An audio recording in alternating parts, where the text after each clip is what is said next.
My name's Steve Stivers. I'm a freshman congressman from Columbus, Ohio. I serve the people of Ohio's 15th district in the 112th Congress, and I'm a member of the Republican freshman class.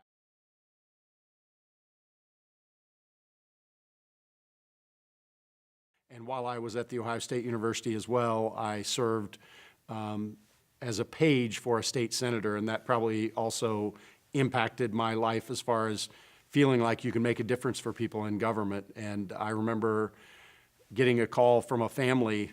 The district was in southern Ohio, and there's a lot of creeks and things down there. And I got a call from a family that said their kids were walking through the creek every day to get to the school bus. They wanted a swinging bridge, and the township across the creek was willing to pay for it, but under state law, they weren't allowed to pay for it. So Senator Snyder, the guy I worked for, helped change the state law to allow the two townships to work together, and whichever one wanted to pay for it could pay for it. And yeah, I remember the call from that family when their kids didn't have to walk through the creek, wade through the creek every day on the way to school. And it just has really stuck with me that you can make a difference for people in government.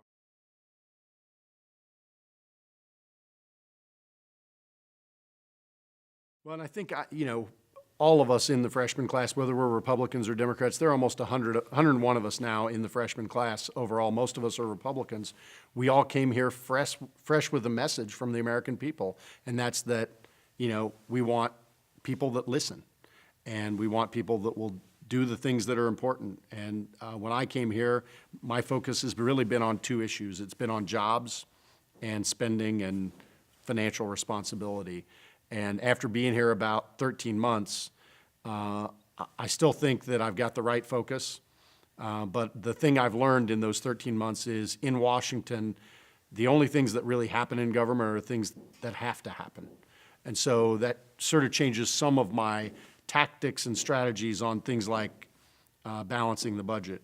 I'm now more convinced than ever that the only way to balance the United States budget is to pass a balanced budget amendment, because in the 13 months I've been here, optional things don't happen. And right now, balancing the budget's optional.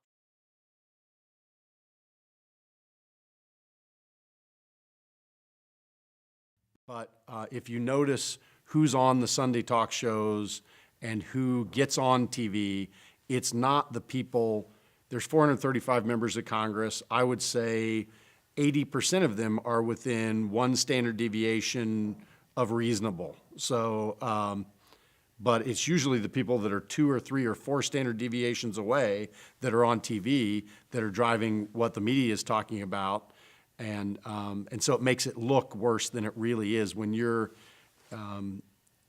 involved in a hearing or you're involved in a bill and you know what's really going on in the debate, and then you see somebody who's out on the periphery who really isn't that engaged trying to tell the story. They tell the story very differently than where most of the people are. So it does lead to sort of a perversion of what the real truth on the ground is. And it's just, it's a function of the media, just like the history books are told by the people who win.